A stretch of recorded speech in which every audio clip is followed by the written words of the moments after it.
You know what? You know when we hooked up years ago, like you were supposed to come on the show, something happened, I don't know, like, you know, and then it was like, oh yeah, we'll connect the day after, and then we did an interview in Hyde Park, legendary interview, classic, like nostalgia. Some people tried to imitate, not pulled it off. Right. It was cool, and I said, it feels like you're going to make history, and you're making history, and it's been a crazy journey, like in the last 7 years. Yeah, it's been wild. I was watching. That's kind of like how we ended up here. When I got here, I was just like kind of in my room, just trying to find like my like lineage of coming to London, and you know, just trying to figure out like where it all started. And I just watched that Hyde Park interview, and I'm watching this kid. You know, it's me, but I mean, to me, it's a kid that just like, you know, is just trying his hardest to, you know, answer questions in the best way possible. And, you know, just the fact that we were just walking around as like me, you, and a microphone and a camera. And I was like, man, I should hit Semtex up, man. We should talk again. Because I just listened to the conversation. We had a good conversation. You know, I felt like we covered a wide spectrum of things. And I think it's been a long time since somebody's been able to, you know, sit down and do that with me. So that's how we're here. How does it feel to go from, you know, because you was doing mixtapes before that, but that was the mixtape that really broke you. And shout out to Two Dope Boys and Now Right, because I discovered you through those websites. Right. And they were like, yo, this guy Drake, and da-da-da-da-da.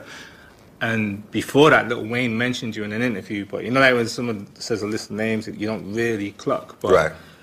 You know, in the back of those sites, like, I was getting the first couple of joints from there, and I was blazing. I was like, yo, this is sick. I need to be blazing this. And then, yeah, and it's just grown from there, and you've been nonstop. Like it's crazy. Like, yeah, I mean that was an amazing time for all of us. You know, I mean we still got the day ones. Still doing it with the same people, and yeah, it was just you know, we always like our landmark for that project is 15 Fort York, which was, you know, 40 and Oliver's apartment, and we really started that project there, and then it moved to the Beverly Hills Hotel in LA when we were just first kind of getting around Wayne. And I know Wayne mentioned me in the interview, but the real turning point for me was like when Wayne went on stage at the MTV Awards and rapped one of the verses for Money to Blow instead of doing his own verse. He just like impromptu rapped one of my verses. And at that time, people are like, yo, that's like, you know, people from back home who really didn't, I mean, it was just a tough thing to believe. Like, I know he says he's over there, but is he gonna come home with a Lil Wayne record? Is this gonna really happen? Like, you know, at that time, people were like, okay, he just rapped Drake songs. Like, if he gets a Wayne record, this is out of here. And that was like when I was able to come back off those trips with Ransom. You know, I went back home with Ransom, which was the first time I had ever got a Lil Wayne verse. And, you know, from there, I had a bunch of songs that I had recorded at the studio called Hot Beats. And Wayne just got on all of them, like Stunt Hard and Forever was one of them, early. And yeah, and then we just, you know, we started crafting that first project, and using the input of two people who, again, I still work with to this day, and my music wouldn't be what it is without them. That's Oliver and 40, which, you know, it's funny, we're sitting here talking, and they're back in Toronto executive producing More Life. Oliver's executive producing it, and 40's obviously always involved, but kind of just a full circle moment for us, because Oliver had so much input on So Far Gone, so I was like, man, you know, it'd be nice to do something, me and you again. So I gave him that task. So he's at home piecing it together. But yes, it was a great start, and from there it just became a wild journey that I guess we'll talk about. You know, a lot to talk about. More talk. More talk. Yeah. And then seems as though we're right at the beginning. We're talking about Lil Wayne and so forth. I was in Amsterdam, and Lil Wayne was like, yo, I'm about to do this thing with Young Money. We've got all these guys like J Mills, Good, and Nicki Minaj, and this kid from the Grassy High, like, yo, he's crazy, da-da-da-da-da. Yeah. And because we didn't get the Grassy High in the UK, I was like, oh, okay. And he says, but, yo, he's been writing on the Detox. So I was like, wow, because that was like the mythical album. And, you know, Dr. Dre, crafting the Detox, like, you got to be about your business to be involved in that or to be in the studio. How did you end up from doing a TV show to working with Dr. Dre, like writing for him on the Detox? It's taking it back. Yeah, it's taking it back, yeah. I'm actually usually not good with these taking it back moments, but I remember this one vividly. But yeah, I was on the show, and while I was on the show, I started getting less and less, character time because of the fact that everybody was taking a notice to just the fact that I was more focused on music. And at the time, I actually had a studio that was right by the film studio for Degrassi. So I ended up working out a deal with like the after-hours staff where I would leave work, go home, get my stuff, which was like, Degrassi was all the way in the East End, which is like Scarborough. That's like a place, like an area of our city. I'd go home all the way back to the city, get my stuff, come back to the studio, I would record, and then around like 4 or 5 a.m., I would sneak back into Degrassi. They'd let me in, and I would go to sleep in my dressing room. Wow. And they, eventually they found out what I was doing and they got really upset. But during that time, I was crafting all these songs, and I had a song that Omen produced it was me and Mickey Fax. Right. Okay. Mickey, you remember Mickey Fax, right? Yeah. And somebody else was on it, man. I think, but so Dre had heard the song. And he had hit me like, man, I need proof that you wrote this. So he's like, it was like, I had to fax him the lyrics of the song. Serious? I had to send him a fax message, like from my mom's fax machine in her bedroom. I sent him a fax. And at that time, Detox was going on, and it was just more like he had like just a camp of people, just, I guess, churning out ideas and just trying to get, spark something. And I was flown out to record at Record One, which is a legendary studio. And yeah, I was in there for a while. I did a lot of work, me and 40. Always brought 40 with me. That was like a stipulation in my career. I wouldn't move without 40. So brought 40 and got to meet a lot of great people. Obviously got to work with Dre. It kind of all came to an end when Dre gave me, he brought me into his office. He's like, man, you're doing really good work. And he gave me a $10,000 check. And it was the most money I'd ever had in my life. And at the time I was in a relationship. So I got the money and I like called my girl and I flew my girl down to LA and I was like, oh, we could get a hotel. This is crazy. Like, it was just a joyous moment for me. And I had missed studio, or I had done something wrong in the just I had let my mind deviate from work and I had missed something. And next thing I know, I was sent home, and that was kind of it. That's crazy. And it was a huge life lesson for me, and I still have that. Actually, when Drake came out at the Forum, I brought him the $10,000 check because I had saved the actual hard copy of it, even though I got the money for it. They let me keep a copy of the check. So that was kind of my dealings with that very early on. Okay. And I had heard rumblings like, oh, all these people are here. And I think I had met Snoop, and I had kind of wrote this song that 40 still has somewhere for Dre and Snoop. And we listened to it like not too long, a couple of years ago. It was actually hard. I kind of wish they had done it. But yeah, it was a great experience, a learning experience for me and 40. It brought us closer, and it just taught us about how this really works. And I think that set us on our own path. So let's fast forward, like 2015, 2016, like Views, one of the most successful albums. The tour that you did in America is one of the most successful tours.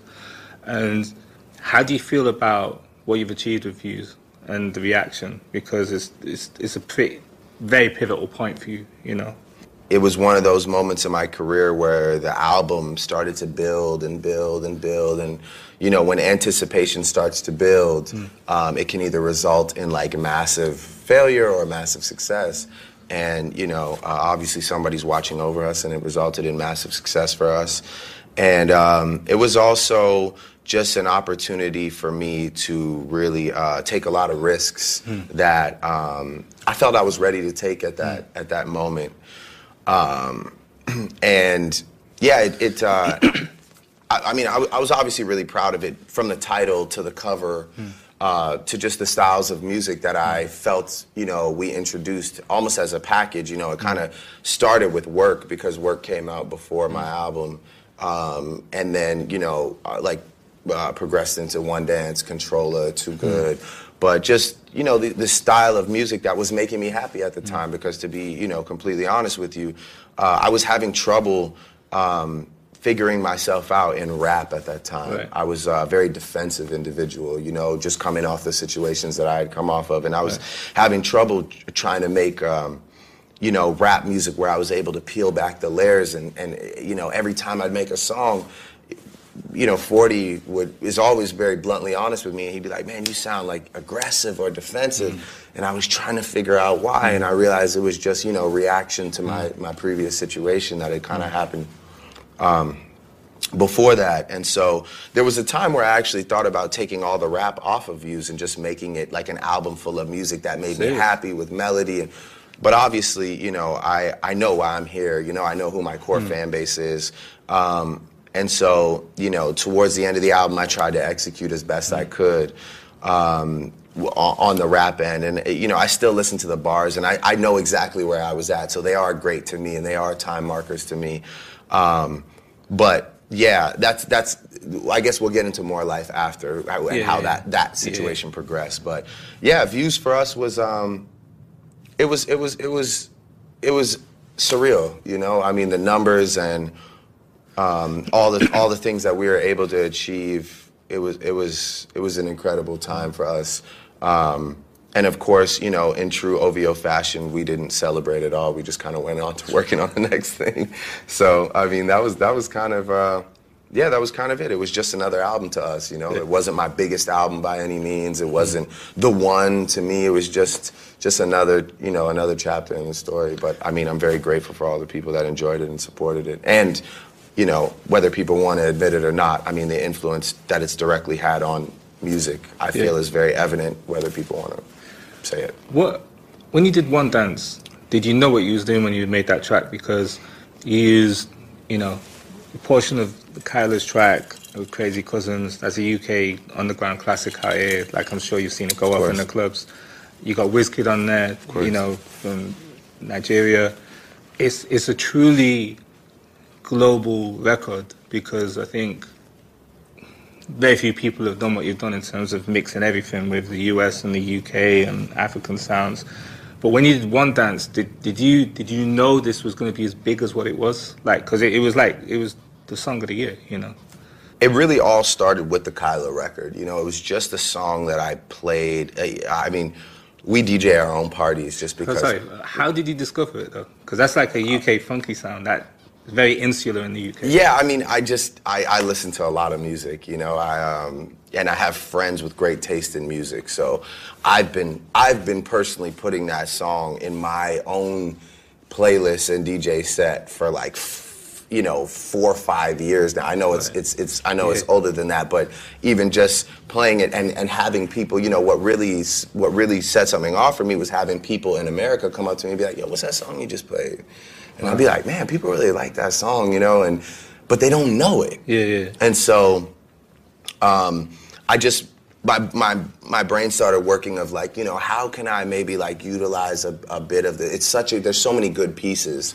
So I introduced the concept to 85, and I said to him like, man, if we can make a beat, it's not like I don't want to do a cover. I want to write a whole new song. I just want Kyla to serve as the bridge, or as a bridge to the next verse, or as a bridge to the hook.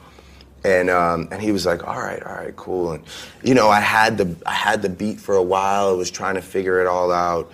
And yeah, at that time I had met WizKid through Skepta, because we did a remix to one of WizKid's songs together. It's dope. Yeah, and it just kind of all really fell into place naturally. And when it was all said and done, it was one of those moments, much like Hotline Bling.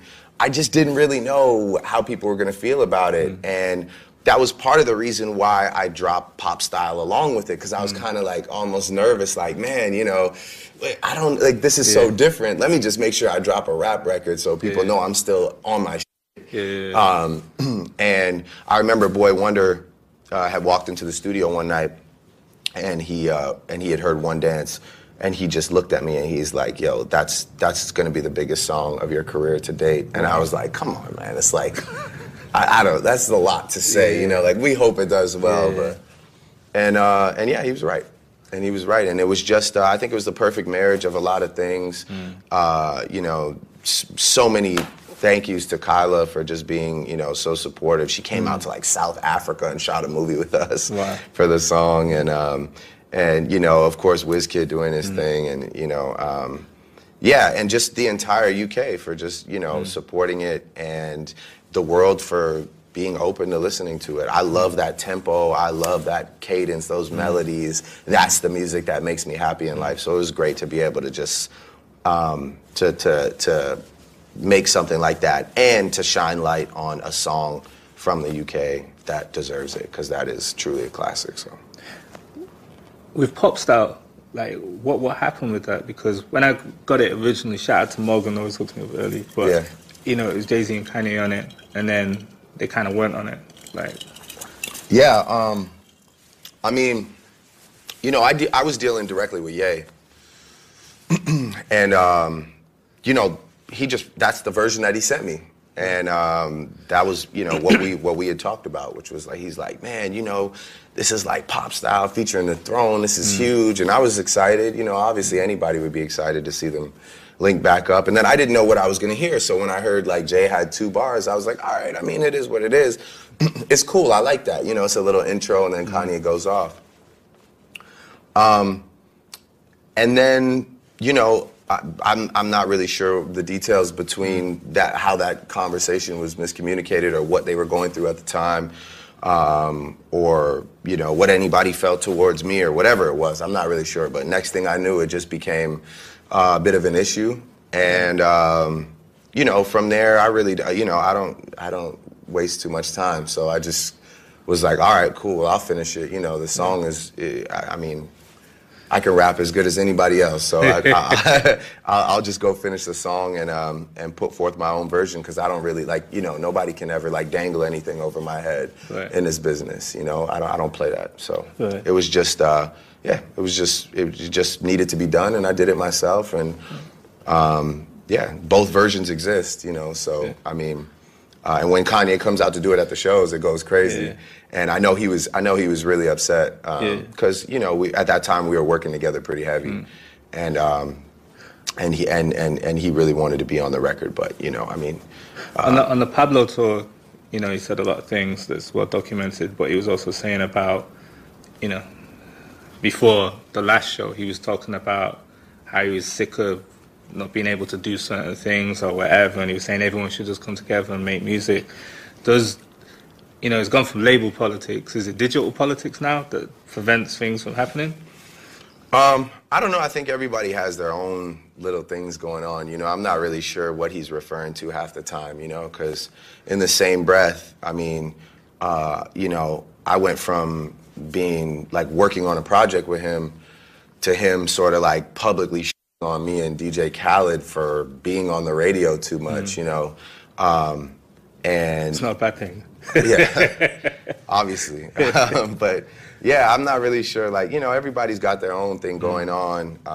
And you know, again, me when I hear that, I just, like, you know, I just distance myself from it. Like, all right, you know, if that's what it is, you know, I don't really even understand the point you're trying to make, but you know, whatever it is that you're going through, you know, I accept it. I don't respect it at all, you know, because I feel like me and Khaled are both just like good people. You know, I'm not really sure why we're the target of your, you know, choice that you made that night. But again, you know, I accept what you're going through, and you know, I just go and continue working on my own thing, and you know, the more and more this progresses, the more and more I just feel like keeping to myself, because it's just so unpredictable. You never know, like, which way people are gonna go. So, yeah, I mean, streaming is obviously the new is the record business. So yeah, I mean, I guess you could call it digital politics. That's kind of a good name for a song, actually. I might have to do that when I get upstairs.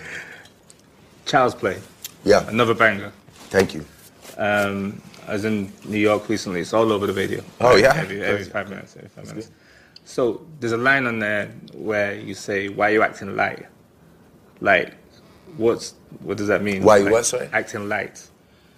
Act like I'm acting like I'm light skinned? Yeah. That line? Yeah. How did that come about? That's just like that's just like sort of like something people, that's like very an American thing to say, like, oh man, you're being light skinned, like, like, I guess they like say it's like emotional, Right. So I think it's a ridiculous stereotype, but I was just kind of playing on the irony of it because I'm actually light skinned, so it just made me laugh, so I said it. But yeah, I mean, it's like a silly stereotype in like, Black American culture that like light-skinned guys are this way or that way or whatever. So it's just a little joke. We do our thing though. Yeah, exactly, right? Yeah. I don't mind. So, when did you first experience racism? Because you come in from a dual heritage. Your father's black, your mom's white. Like, it puts you in a predicament. I found myself and other people who come from like dual heritage backgrounds, but when was the first time you really noticed, like, you get it from both sides or one side more than the other? Man, I've really been grateful in my life to be born in Canada, and just the journey that I had growing up it was just a very accepting journey. I always had friends from all different backgrounds, all different walks of life. We all get along. I've never really, I never really noticed color, religion. We don't live like that. There's really not that much segregation in Canada, and especially in Toronto. There's just so many. It's like a cultural mosaic, and I know I've said that time and time again, but it truly is. I mean, it's made up of so many, beautiful people from beautiful places, and you get to actually learn, and you don't ever develop like hate. The first time I really experienced it was when I got famous and like went to America, and people would challenge me like, I don't understand how it works, or like, oh, you're Canadian, you'll never understand like the Black American struggle, or you'll never that was the first time I really ever got challenged, and it was like by people that like, I had met from America that were like even close to me at the time. And if I ever feel anything, or if I ever feel like an outsider, it's usually because I'm not American. To be honest with you, that's when I feel like people are like, against me, or they feel like I'm not part of like the. And I guess maybe it has something to do with the fact that like I have quite an eclectic makeup. I am mixed. I am Jewish. But yeah, I feel like at the end of the day, I'll tell you, when it comes to everything else, I'm Black. I am referred to as a Black artist. Like last night at that award show, I'm a Black artist. About the Grammys. Yeah, like I am. I'm apparently a rapper. Even though Hotline Bling is not a rap song, the only category that they can manage to fit me in is in a rap category, because I've rapped in the past, or because I'm Black. I can't figure out why. Just like I can't figure out why One Dance wasn't nominated. Maybe because they can't. It's crazy. I mean, well, it's just there's pop obligations that they have, and I fluked out.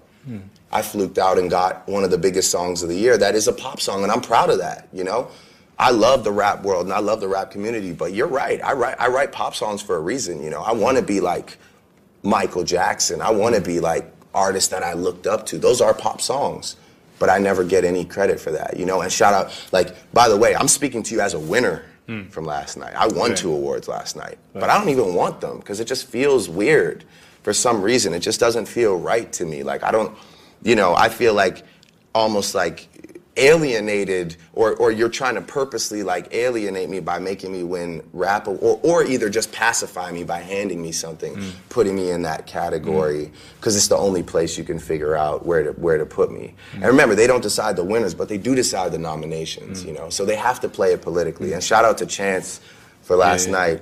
Like I said, I'm speaking from a winner's point of view, and I'm so happy for him. I'm not talking about, and like, you know, I'm not angry about the way last night worked out.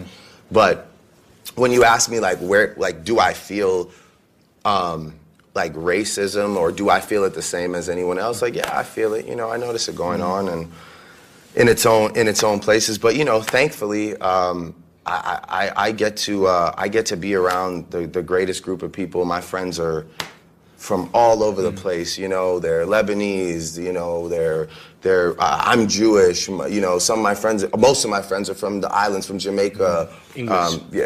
English, yeah, exactly, yeah. So, I mean, you know, we don't really notice it like that, you know, until I start talking about the music business. It's crazy as well, because the leaders of each country, so for instance, Donald Trump, he's on a anti-immigration tip, you know, there's the ban from people from certain countries, but then you got Justin Trudeau, as Prime Minister of Canada, who's like, by the way, the total opposite. I mean, he's like my hero, basically. But how did it feel to be on stage in Manchester, in the UK, at the time when the Grammys was going on? Because a lot of artists wouldn't do that. Some people would be like, yo, I've got to cancel the show and go back over there. It's like, you know, you stuck to the tour. Yeah, I mean, you know, I did it because that at the end of the day is what matters to me. That's real. That's real life, you know. And I was pitched by the Grammys to cancel those 2 shows and fly and go sit in the audience, you know, to lose, you know, because they don't air the other rap awards on TV. So I would have left 30,000 people hanging, you know, to sit there and just be there for their own ratings, you know? And then the worst part is, like, I expressed myself like, man, you know, I'm really thankful that I was at those shows in Manchester, because those were 2 of the strongest shows that we've had so far. And I text somebody from the Grammys and said, like, I'm really glad I stayed behind. You know, I really don't want to have this conversation about coming out there again. And I got a text back that said, blame it on Donald Trump. I'm not going to say who it is that I'm texting, but this is like the institution that we've been conditioned to think that this is the true reward for our accomplishments, for our music. And by the way, if you had a night like Chance last night, he deserves it. I mean, for his friends, for his family, for his collaborators, it's amazing when they champion you. But all I'm saying is, to kids that will be coming up in the future and might not get championed or might not get that moment, that's okay too. Because you have to realize what institution you're dealing with. You're dealing with a bunch of people that are just people at the end of the day. And they're either good people to the core or bad people to the core. And we'll never know, you know? But, I mean, yeah, I was really glad that I was in Manchester last night. Like I said, I'm speaking from the perspective of a winner. I won 2 awards. It's just, it really put it all into perspective for me last night. Like, thank God I stayed here and did what I'm supposed to be doing for the people that actually care about my music. Who's Quentin Miller? Quentin Miller. Quentin Miller is a kid that I was introduced to through Boy Wonder. Me and Boy Wonder were working on a project at the time. I had said to him, I really want you to, I want to do a mixtape. I want to do it quick. I want to surprise people. And I want him to executive produce it. So we were working and we were like, you know, going through the motions of, you know, building a project. And he was like, yo, I got this kid. And, you know, sometimes I send him beats and he just cooks up ideas. And he's like, yo, his ideas, they're good, you know? He's like, they need work, but they're good. So yeah, at the time, I was like, all right, dope. Let's collaborate. Let's line it up, you know. And yeah, I started working with this kid, and I think we ended up doing about 5 songs together in total. A few of which were on that project, and a few of which just made their way out. And yeah, I mean, he was a guy that I collaborated on music with, and I'm proud to sit here in front of you and say that, you know. Meek Mill, at the time, due to some like issue with Nicki, whatever it was, decided to create a narrative that I don't write my own music, because that was what was convenient for him at the time, and he caught wind of it. It's unfortunate too, because Quentin was being managed by DJ Drama and Don Cannon, who ended up really fucking his shit up, you know, because they were just like really just messy with the shit unnecessarily. But yeah, you know, he decided to create this narrative that I don't write my own music. And the reason why I never felt like necessarily pressured to like sit down and defend myself right away or go do an interview is just because, I mean, anybody that was in those rooms, right, that worked on that project, or anybody that's been in any room with me, period, knows. First of all, knows that I am one of the best writers, period. That is what I do. That's what I'm known for. I mean, I go and write for other people. I write my biggest songs, my biggest hits. The massive majority of my catalog has all been written solely by me, which is a big feat, because music is a collaborative process. And at that given time, you know, with those isolated records, they just wouldn't be what they were if it wasn't for me, you know? I mean, if it wasn't for my pen and my contributions to that, and no, not taking away from him. I mean, we did great work together in a very small space. And yeah, you know, I mean, it really just kind of blossomed into this thing where I became the poster child for ghostwriting, which is a huge conversation now in music. And if I was like an evil spirit, if I had like a different agenda, I could sit here and tell you how this shit really works. I could sit here and tell you 10, 20 people that are worse than me, you know, that literally take everything and it's just a verbatim process but I'm not like that, you know. When my peers get a record, I'm happy. It's great. Doesn't matter where it comes from. I don't care, you know. But for me, it was a big deal because it just wasn't the truth, you know. And like I said, but if I have to be the poster child for it, and if you choose to after like finding out about that situation, discredit my entire catalog or my career, or you were going to discredit me anyway, so you may as well just go forward with that. And I've like come to peace with that, you know. I mean, but yeah, I really when it came to that whole writing situation, I never felt the urge to like have to defend myself, because if you ask about any of the biggest Drake records ever, I've done them all. And if you ask about those Quentin Miller sessions, I was there, you know? I was working. There would be no second half of Know Yourself, and the bars wouldn't be as good if it wasn't for me on any of those songs.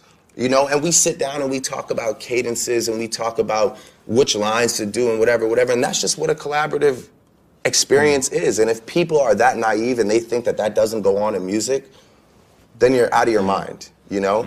But because it's me, it was the first chink in my armor that people were like, oh, we got, you know, we got him. DJs were happy. There's Yeah, people that carried away with it. Well, and that's the thing. And some like, DJs. Yeah, exactly. And that was the thing too. It's like, it really made me realize like how deep this shit really goes, because, you know, there were like these references from our sessions when we'd work together. No context to those references at all, but they existed, you know? And that taught me a valuable lesson as well, which is just like, man, I can't trust anybody. You can't leave the studio with nothing, you know? And like I said, like, you know, it was really DJ Drama that got a call from somebody higher up.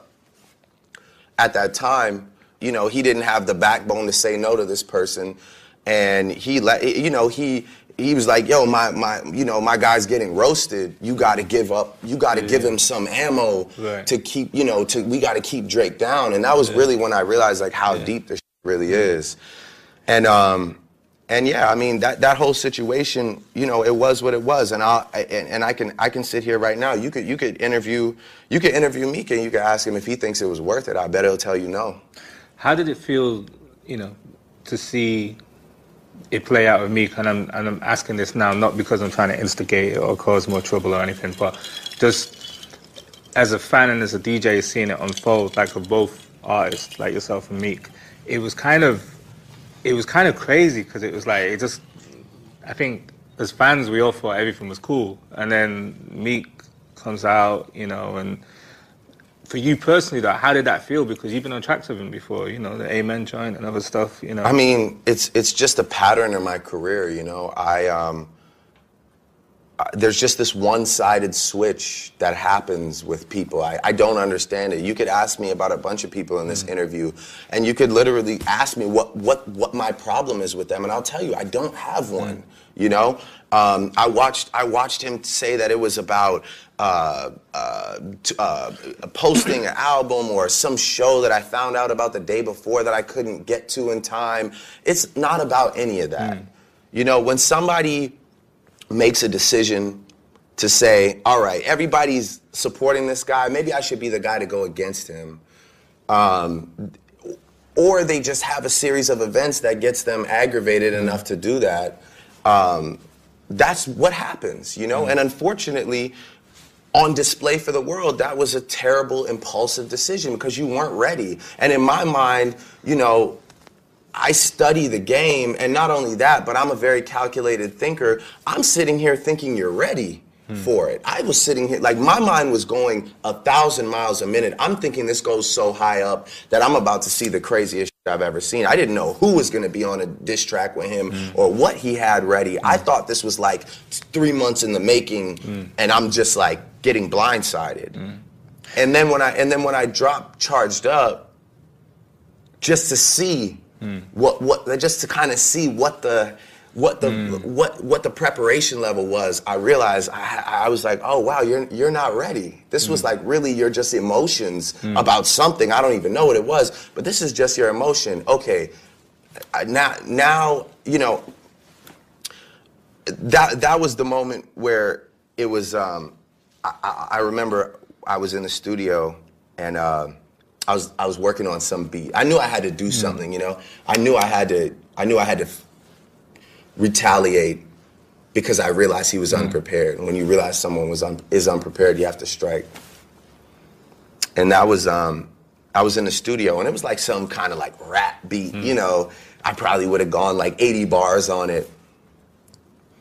And somebody that's very important to me said to me, listen, if you're gonna do this next move, you have to finish it forever, and he has to live with it forever. That means he has to hear it all the time. It can't be some. And I was like, you know, who said that? I can't. I can't.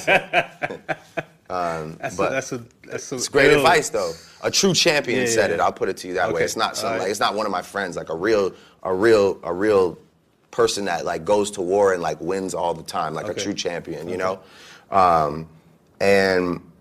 And that was when I just switched it around, you know. That was around like midnight, and this kid walked into the studio for the first time, and played a beat, and the beat was too slow. And I told 40, man, I like the drums, speed it up like about 15 BPM. And when he sped it up, he just sped the whole beat up. He didn't just speed the drums up. And that was when I just heard like, and I was like, oh man, I was like, all right, this is it. Yeah. And by 4:30 in the morning, the record was out, and that was pretty much it. It was over. Back to Back was brutal. Like line for line, you made it a club classic. Like girls sing along with it, you know. But you know, the biggest thing was because I don't have real hatred for him. The key was like, first of all, my biggest focus the entire time was I cannot disrespect Nicki Minaj or use Nicki Minaj in any way other than to lift her up. I just, that's not in my character, you know? I didn't go the route of calling him a bunch of terrible names, and I just used wit.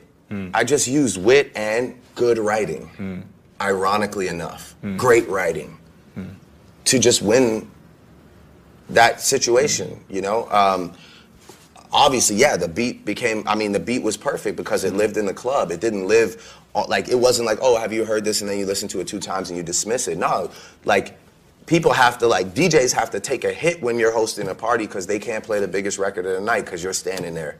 Yeah. You know, it hurt. It hurt, and I wanted it to hurt, you know? Yeah. I really did. Because it wasn't just like, oh, man, you know, I could take a lot of things, a lot of criticism, a lot of, like, you know, negativity. People say terrible things about me, and that's fine. You know, that is just, unfortunately, this very sad generation we live in where, you know, people get off on, like, bullying people on the internet. And so I can take all that. But, man, you really tried to, like, and you know how good I am at writing music, but you really tried to not only spin the entire narrative of my career, but, like, end my life and, like, take food from my family and, like, really try and, like, pretty much end it all. And you didn't even do it through music. You just talked or tweeted. It was like sickening to me. Like, I had to really get revenge on that situation. And like I said, you know, like, I respect revenge when it's warranted, and that was just warranted, you know, and it was what it was. And it's not something, like, again, it's not something that I'm proud of because it took just as much of an emotional toll on me. I mean, maybe not as much as it did on him, but it took an emotional toll on me. You know, it's just a lot. You know, you always got to hear about it, and you know, even just seeing people get so riled up off negativity, it didn't feel great, but it just was what had to happen at the time. And yeah, I guess that's just kind of rap is a sport, you know, and finally, I've always said the problem with rap is we never have a trophy at the end of the year or any stats to prove. Finally, it's just like a clear win. You know, and it you know, that was the only part about it that felt good, was like, oh, I finally got to compete when I was doubted and win. And that was like, you know, that was pretty much the only positive of it. But the rest of it was just all trash, man. It was like, it was just embarrassing to witness, you know. And if he had, like, revealed some huge thing, you know, you would have heard a lot more people like peers of mine, like, chime in. I mean, you know, I think every single person that I've ever worked with or shared studio time with knows how hard I work, man. And, like, to try and discredit me for that is, you know, it's crazy. I mean, that's just what I'm known for. That's what I do, you know. So, JayZ and Nas, they said some savage things about each other, like, you know, and it's been brewing for years, like, back to back. There's a lot of subliminals that was going on. Now they're friends. Now they work together. Do you think you'll ever see a situation like that with yourself and Meek, like time heals all wounds? Well, JayZ and Nas said some crazy shit about each other. Yeah. I mean, they went really deep and personal. Yeah. Our thing wasn't that bad.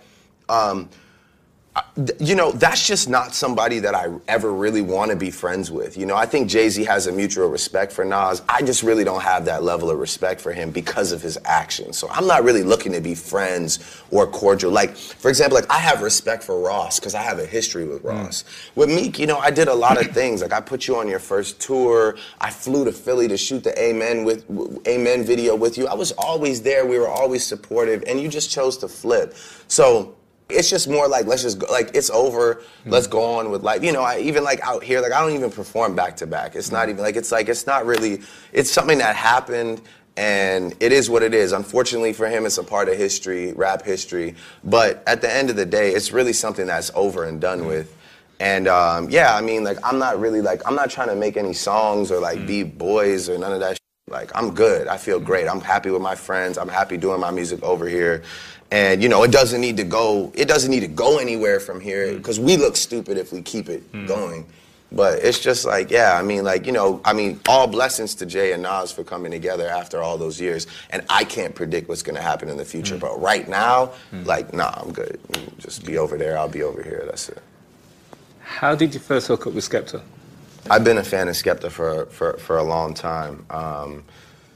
Oliver really linked me and Skepta up.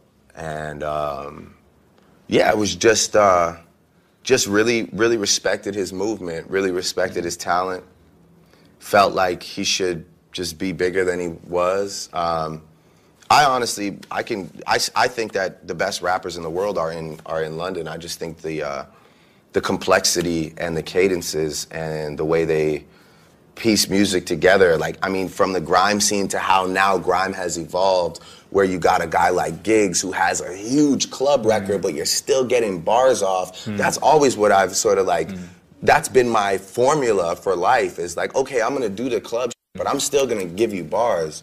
I just really like, I really respect a lot of London MCs, and Skepta was just the first guy that I really got a chance to build with. And before then that, you were shouting at Sneak Bowl, like. Yeah, of course, yeah. See, I mean, I've been on it, you know, like even like, cause you know, even coming from Toronto, it's our worlds are so similar that like when Brixton and Pecky were beefing, right? We used to watch that and be like, yo, this is just like home. Like, you know, the way they talk and like how, it reminds us of Toronto. So we used, I mean, I used to sit and watch hours of just all these different guys and try and learn the inner workings of what was going on. Oh man, who was Sneak Bow's light-skinned brethren? Johnny Guns, remember him? Like all those guys, you know, like I used to just watch those videos and then from there, I like, you know, after all the like the wild videos, I started learning about like the real,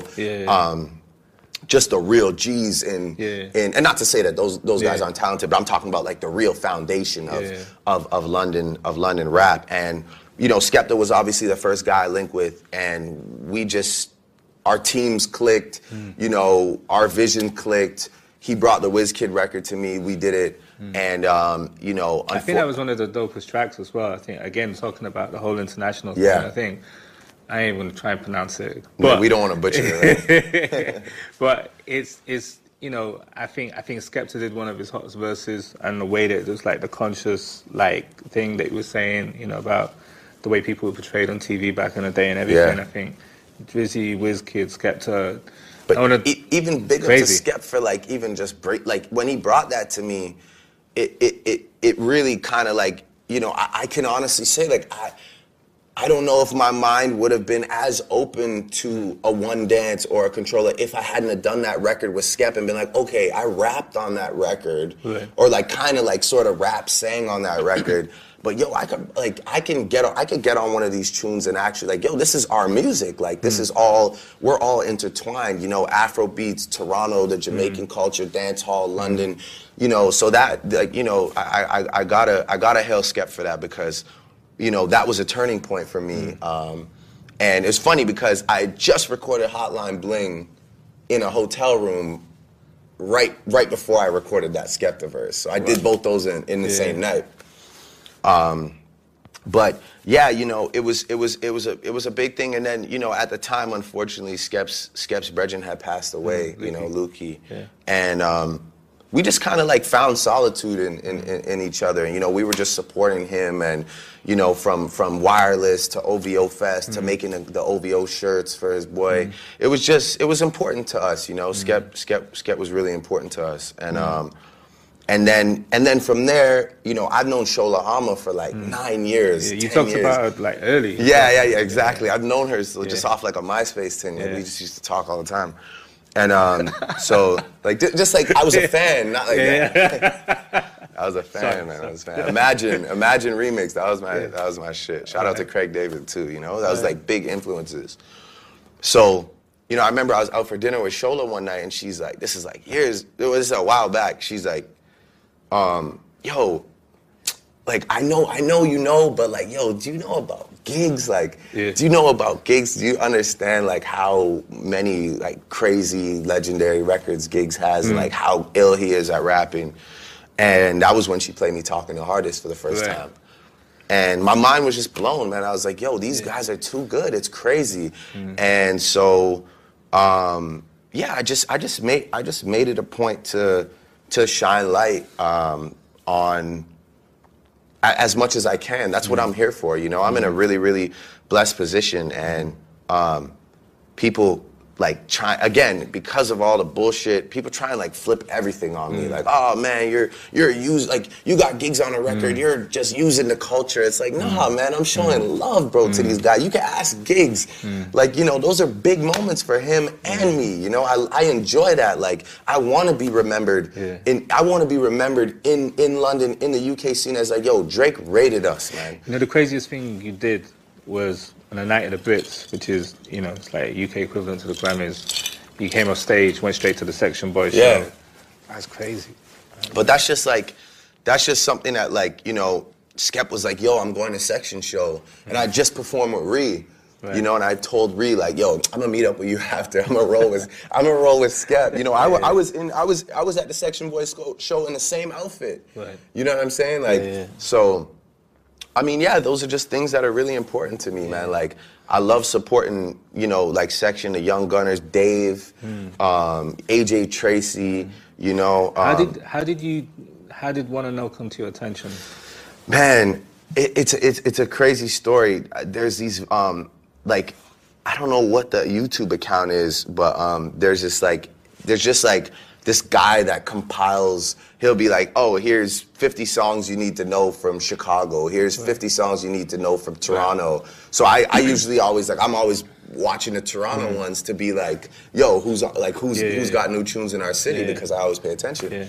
And then he did a London one. Right. So I was watching it, and honestly, I was watching it, I had my phone like on my chest, and I was falling asleep, I had my headphones in, and I was like 38 minutes in, and the Dave song started. And I like kind of woke up and I like looked at the screen and it says the title underneath, so I exited out of it and I went on and I listened to the song. I was like, yo, this song is so good. I don't know who the kid is. I'm praying that he's a good youth, you know. I'm praying that, because, you know, sometimes these guys, they get, you know, you never know who you're gonna show love to. Sometimes people get weird on you, you know. So I don't ever want, even at your stage, even at your status. Well, even worse in that sense, you know. It's just I have a thing on me where, I mean, we'll talk about that later. I'll finish the Dave story first. I heard this record and I hit Oliver right away. That's what I always, whenever I need to get in touch with anyone, I always hit Oliver. So I say, yo, this kid from London. You know, you gotta find out about it, because I really want the beat, see if I could do a remix. And then obviously, of course, Morgan ends up knowing who manages him, you know. So yeah, we just put it together like that. And then on top of it, the cherry on top was just that everyone was like, yo, that kid's a good youth. You know, he's a good kid. That's dope. Yeah, and so yeah, I just did it, sent it back to him. We played it on OVO Sound Radio. We put it up on Apple Music and all that, and it was great, man. It was just a great moment for both of us. But yeah, I mean, just to go back to what you were talking about, it's like, you know, I feel like sometimes I'm fighting against like how big it's all gotten for me. And when I have genuine intentions to always like big people up and show love, sometimes it gets twisted, you know? And I think that, again, just like the writing thing, there's like another thing that people tend to like just bring up as a negative about me, like, oh, you're taking from the culture and this, that, and the third. And it really,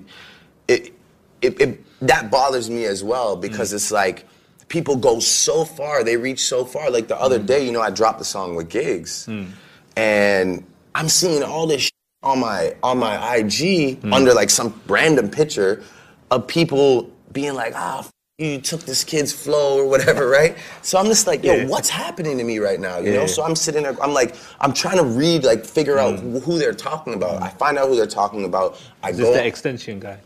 I don't even think that's how you say his name. But yeah, that's. I tried to practice. They call him extension. X. So anyway, I go and I find what song they're talking about, you know, and I listen to it. I'm like, okay, I see where people could draw like this comparison off of like the first two lines, whether it be the cadence or the rhyme pattern or whatever, you know, and I'm just like, yo, it's crazy that people think that after all this time, after all I've been through, that I'm the type of person to go pre some song that's on SoundCloud. It doesn't have like 2 plays. It has plays. You know, he has his cult following. And go and think that I'm gonna like take that and make it my own. Like, I'm not stupid. I'm not like a person like that. You know. So it just. How's it feel to be at the top of the game now? I don't know. You've done it. I guess. You know, sometimes like it's mixed feelings. You know, sometimes, you know, there's nights where I go into the O2 and see all that love, and I feel like, you know, the greatest emotions I've ever felt. And then there's nights where I just feel like, man, like, you know, sometimes I feel like the most hated, or, you know, sometimes I still feel like a huge underdog. Like, people just kind of almost are too scared to even like give me like support or credit, because they don't want to like because that's too like cliche. Like, I don't want to support that because we already know. So let's find the next thing. But listen, I really enjoy making music. I make music for all the people that buy all these tickets and come out and party with me every night. I make music for my friends. I make music about real experiences. And I just am addicted to it. I can't, you know, I don't like stopping. I go on vacation and I start going nuts. I don't know what to do with myself, because I'm just, you know, it's just an inspiring time for us. And it's been that way for like 8 solid years now. Why is More Life a playlist and it's not classed as an album?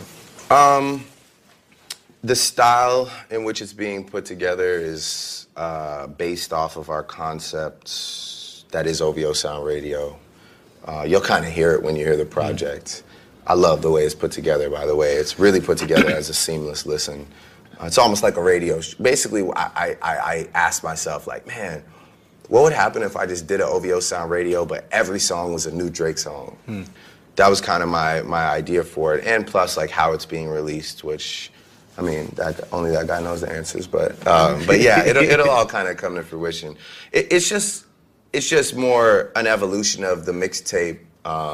You know, it was kind of getting tough to be like, hey, I'm dropping a mixtape, but it's for sale on iTunes. It just kind of like, oh, so that's your album. And I really didn't want people to say, this is my next album. You know, Views was my album. This is something that after Views, I was just inspired. I wanted to, you know, keep the music flowing. I want to keep people excited, giving people the story to my life. And, you know, I don't do this too often. I don't sit with people. Like, I just don't. I don't really enjoy it.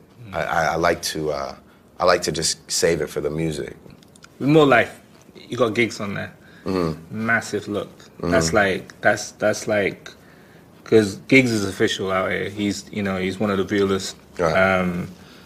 He's lived it. You know, he's done it, and he represents the streets to the fullest out here. So, what was it like working with him? Like when you was putting a joint together? I meing, me and Giggs more just became like friends. Like, you know, Giggs is one of those guys that, you know, if he takes a liking to you, it just, you know, you just kind of have to build that vibe with him. And then, you know, from him kind of knowing like, he was really into Baka, who's like one of my best friends who's on the road with me, but he liked his music. So we would talk about that. I would always big him up on like features, like he did like the song for Suspect called Wonder What. He did like a remix. I would hit him about that. Yo, I'm playing that. I would send him videos when we were playing Whipping Excursion in LA and people were going crazy.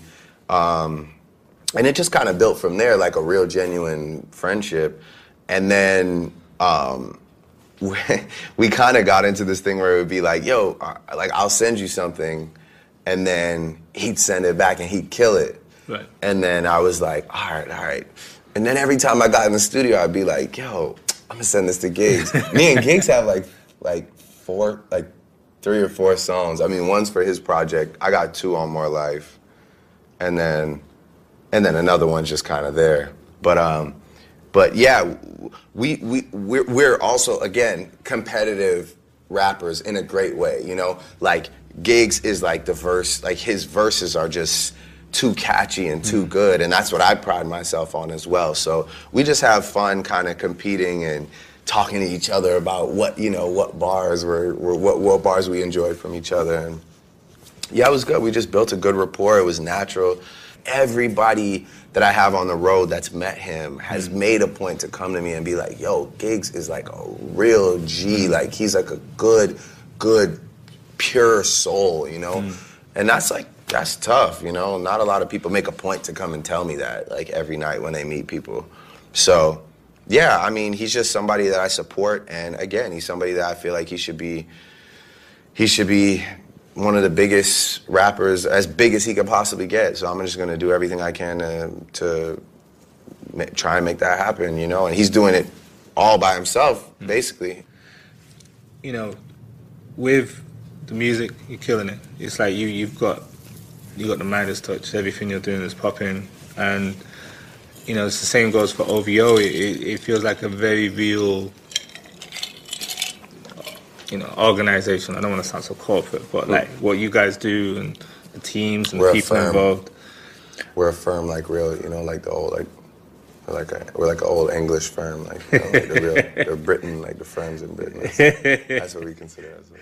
How do you feel about the impact of OVO Radio though? Because I think out of, you know, Beats One, that's had the most impact as a show. Like, that was an appointment to listen. I know people who were like, yo, got you. Like, yo, did you hear that? Yo, it's on OVO Radio, you know. Like, it was like, I know people who play the rips from the show, like, just with the ident. So it's almost like that. It's almost like mixtapes from back in the day, like a Clue mixtape or something. It's like, it is crazy the impact that you're having, and it's truly international though. You know, I think hip hop before it's always been very, you know, US is the home of hip hop, US centric, but you guys have opened the doors to like the whole world, and there's a shift, I think, in the acceptance of music from other countries, and I think you guys have played a big part in it, you know. OVO Sound Radio was like the first of its kind, you know. That's why, like, you know, Future set up the situation for us with Jimmy and with Apple, and yeah, it was just, you know, the OVO blog. I don't know if you remember the OVO blog that we used to run, but that used to be kind of like our headquarters. Yeah, that used to be our headquarters, and that used to be kind of where we could really share exclusive thoughts, exclusive music with people, and it became a hub to check in with. And we haven't had that in a while because of just how everything's just so accessible, and nobody, like, it's all so spread out. And I think OVO Sound Radio, like, you know, I think you summed it up perfectly. It's like you got to make an appointment to listen because you just really never know what you're gonna hear, and it's great feeling. I mean, we all gather around and listen. Like, even when, especially when we know we're playing new music, we all sit there and turn our phones on, no matter where we're at, and listen. And it just makes it fun again. It just reminds you of those mixtape days. It reminds you of those like exclusive like New York radio rap days, and or even out here like when they break a song on the radio. It's just it's something that's fun. It's something that brings people together. And I know now like they have a bunch of different people with different shows, and you know it's going really well for them. But I don't think anybody has the cachet of music to be able to continue to engage people with exclusives. You don't hold back. Nah. That's why I'm here. That's like, you know, I feel like that's the true blessing of OVO Sound Radio is, you know, we've got so many artists that are always willing to fire something off. You know, if it's not me, it's Party, it's Roy, it's Majid, it's Division. You know, and if it's not them, then it's just some like guys from our city that we want to be known, or it's like, you know, people that link us from London, like, yo, we have a new tune, can you just, and I like that, you know, people hit us up like, yo, I have a new song, can you play it on OVO Sound Radio? And it means a lot to get a text like that, because it's like, wow, you know, you could debut it anywhere you want, really. And it's nice to know that our platform is respected, and that me and Ollie always kind of told ourselves like, yo, those episodes have to be collectibles, man. Like someone has to put those all together one day and just kind of be like, yo, like these, like those are like moments in time, you know? And yeah, it's just, it's been a really exciting journey. It's a lot though, you know, I mean, it's every 2 weeks, so. I do every week. Yeah, I mean, but you don't make music though. That's the difference. True. You got to play other people's music. We got to find we got to find reasons to keep people listening. So, Yeah, it's quite a task to take on, but you got to keep them engaged. You got to drop frequently, but it also has to be music that has longevity. You know, it can't just disappear in 2 or 3 weeks.